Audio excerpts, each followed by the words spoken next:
بسم اللہ الرحمن الرحیم۔ السلام علیکم ورحمۃ اللہ وبرکاتہ۔ آقا دو عالم صلی اللہ علیہ وآلہ وسلم نے ارشاد فرمایا کہ آپ جب بھی کھانا کھاؤ بھوک رکھ کر کھانا کھاؤ تاکہ آپ کی صحت برقرار رہے، آپ کسی بیماری میں مبتلا نہ ہوں۔ زیادہ کھانے سے انسان بہت سی بیماریوں میں مبتلا ہو سکتا ہے۔ 4 چیزیں آپ کو ختم کر دیتی ہیں: پریشانی، غم، بھوک، دیر سے سونا۔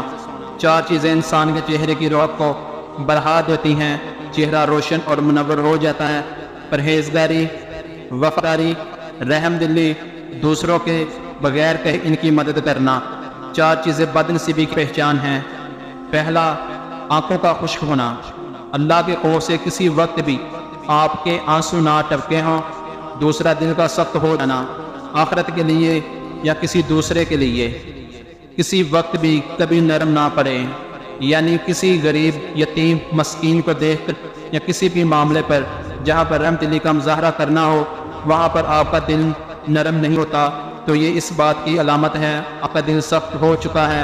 تیسرا، امیدوں کا لمبا ہونا، لمبی لمبی امیدیں رکھنا کہ میں ابھی یہ کروں گا، 10 سال بعد یہ کروں گا، 20 سال بعد یہ کروں گا، اور پل بھر کی خبر نہیں کہ موت کب آ جائے۔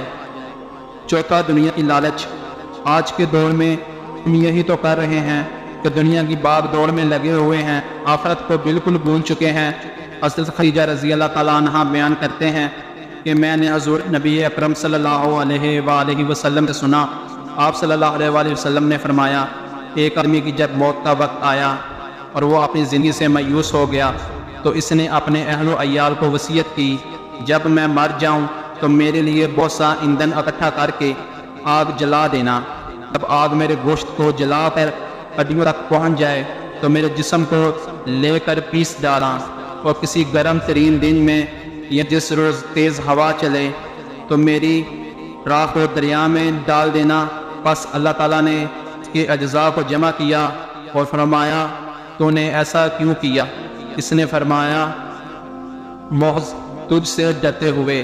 پس اللہ تعالیٰ نے اس کی مغفرت فرما دی۔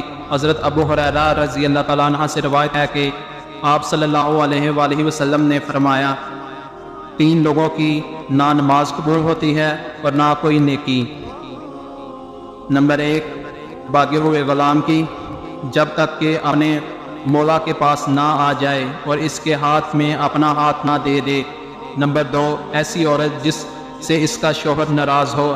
نمبر 3، مست شرابی کی، جب تک شراب کا اثر ختم نہ ہو جائے۔ اس حدیث کے فائدے میں لکھتے ہیں، مرد عورت پر نگران ہے اور اس کے متحد ہیں۔ خدا کے بعد عورت کے لیے شوہر ہی ہے۔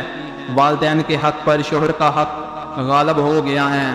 اگر مذہب میں کسی کو سجدہ تعظیمی کی اجازت ہوتی تو عورت کو ہوتی کہ وہ شوہر کو سجدہ کرے۔ حدیث نبوی صلی اللہ علیہ وآلہ وسلم میں ہے، عورت کے لیے اس کا شوہر جنت یا جہنم ہے، کیونکہ اس کے حق کو ادا کر کے جنت پا سکتی ہے۔ جس کا اتنا بڑا حق ہو بھلا اسے ناراض کیسے کیا جا سکتا ہے؟ حضور اکرم صلی اللہ علیہ وآلہ وسلم نے فرمایا، 3 آدمیوں کا گھر اللہ پاک جنت کے درمیان میں بنائیں گے۔ نمبر 1، وہ شخص جو حق پر ہوتے ہوئے اللہ تعالیٰ کی رضا کے لیے جھگڑا چھوڑ دے۔ نمبر 2، وہ شخص جو ذات میں بھی جھوٹ نہ بولے۔ نمبر 3، وہ شخص جس کے اخلاق اچھے ہوں۔ سیدنا ابو امامہ رضی اللہ تعالیٰ عنہ فرماتے ہیں کہ رسول اللہ صلی اللہ علیہ وآلہ وسلم نے فرمایا کہ جنت کے اطراف میں ایک گھر کا ضامن ہوں، اس شخص کے لیے جو حق پر ہونے کے باوجود جھگڑا چھوڑ دے، اور اس شخص کے لیے جو مذاق میں بھی جھوٹ بولنا چھوڑ دے۔ جنت کے وسط میں ایک گھر کا ضامن ہوں، اس شخص کے لیے جو اعلیٰ اخلاق کا مالک ہو۔ حکمہ کہتے ہیں 4 چیزیں انسان کو پریشان اور بیمار کرتی ہیں: زیادہ باتیں کرنا، زیادہ سونا، زیادہ کھانا، زیادہ لوگوں سے میل جول کرنا۔ 4 چیزوں سے رزق کی فراوانی رک جاتی ہے۔ نمبر 1، صبح فجر سے طلوع آفتاب تک سونا۔ نمبر 2، نماز نہ پڑھنا یا پابندی سے نہ پڑھنا۔ نمبر 3، سستی کرنا۔ نمبر 4، دھوکہ دینا۔ 4 چیزوں سے رزق بڑھتا ہے: راتوں کو اٹھ کر عبادت کرنا، نمبر 2 بہت زیادہ اپنے گناہوں پر پشیمان ہونا، نمبر 3 مستقل خیرات کرنا، نمبر 4 ذکر کرنا یعنی اللہ تبارک و تعالیٰ کو یاد کرنا۔ 4 چیزوں سے چہرے کی رونق ختم ہو جاتی ہے اور خوشیاں چلی جاتی ہیں۔ نمبر 1 جھوٹ بولنا، عزت نہ کرنا یا کسی غلط چیز پر اصرار کرنا۔ نمبر 3 بغیر معلومات اور بغیر جانتے ہوئے بحث کرنا۔ نمبر 4 کسی غلط چیز کو بے باکی سے کرنا۔ مہمان نوازی پر اللہ کے انعامات۔ مہمان نوازی انبیاء علیہ السلام کا شیوا ہے۔ اسلام میں مہمان نوازی کا اخلاق میں شمار کیا جاتا ہے۔ رسول اللہ صلی اللہ علیہ وآلہ وسلم نے مہمانوں کا احترام کرنے کی خاص تاکید فرمائی ہے۔ رسول اللہ صلی اللہ علیہ وآلہ وسلم نے فرمایا، جو اللہ اور آخرت کے دن پر ایمان لاتا ہے اسے مہمان کی تکریم کرنی چاہیے اور اس کا حق ادا کرنا چاہیے۔ پوچھا گیا اور اس کا حق کیا ہے؟ فرمایا 1 دن اور 1 رات اور ضیافت 3 دن کے لیے ہے، اس کے بعد صدقہ خیرات ہے۔ اور مسلم کی ایک روایت میں ہے کسی مسلمان کے لیے یہ جائز نہیں ہے کہ وہ اپنے بھائی کے پاس اتنا زیادہ ٹھہرے حتیٰ کہ اسے گناہگار کر دے۔ صحابہ رضی اللہ تعالیٰ عنہ نے پوچھا، یا رسول اللہ صلی اللہ علیہ وآلہ وسلم اس کو گناہگار کیسے کرے گا؟ آپ نے فرمایا اس کے پاس ٹھہرا رہے اور اس کے پاس کوئی چیز نہ رہے جس کے ساتھ وہ اس کی مہمان نوازی کرے۔ جادو سے حفاظت کا بہت ہی مجرب نسخہ، روزانہ بلا ناغہ یہ عمل کر لیجئے۔ اگر آپ پر کسی کا جادو ہوگا تو ختم ہو جائے گا، اور اگر آپ یہ عمل کرتے ہوں گے تو اس عمل کرنے کے بعد کوئی بھی آپ پر جادو نہیں کر پائے گا۔